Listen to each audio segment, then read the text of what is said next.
BRS party వాళ్ళు తెలంగాణ రాష్ట్రంలో ఉండి ఇక్కడ ప్రజాప్రభుత్వం చేస్తున్నటువంటి ప్రజా సంక్షేమాల మీద తప్పుడు ప్రచారం చేస్తూ అభివృద్ధి సంక్షేమాల మీద సీఎం మీద కాంగ్రెస్ పార్టీ మీద విషం వెళ్లగక్కుతూ తద్వారా పరోక్షంగా మహారాష్ట్ర ఎన్నికలలో బీజేపీకి లబ్ధి చేకూర్చాలన్నటువంటి కుట్రలు కుతంత్రాలతోటి అక్కడ నోటిఫికేషన్ వచ్చిన కానుంచి ఇక్కడ మరి ఒక్క రోజు కూడా రికామ్ లేకుండా నిరంతరం విష ప్రచారం చేస్తా ఉన్నారు.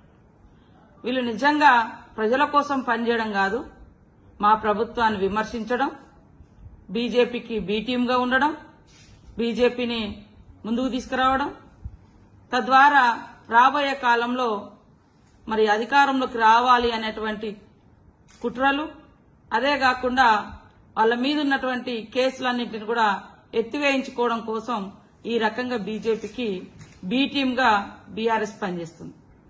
6 గ్యారంటీలు చేయలేదు, 6 గ్యారంటీలు లేదని పదే పదే బీఆర్ఎస్ బీజేపీ అంటున్నారు. మరి 6 గ్యారంటీలలో మేము డిసెంబర్ 7వ తారీఖు నాడు మంత్రులుగా ప్రమాణ స్వీకారం చేసినాం. తెల్లారి 2వ రోజు డిసెంబర్ 9వ తారీఖు నాడు ఉచిత బస్సు ప్రయాణం మహిళలకు 10 లక్షలు ఆరోగ్యశ్రీ పెట్టడం జరిగింది.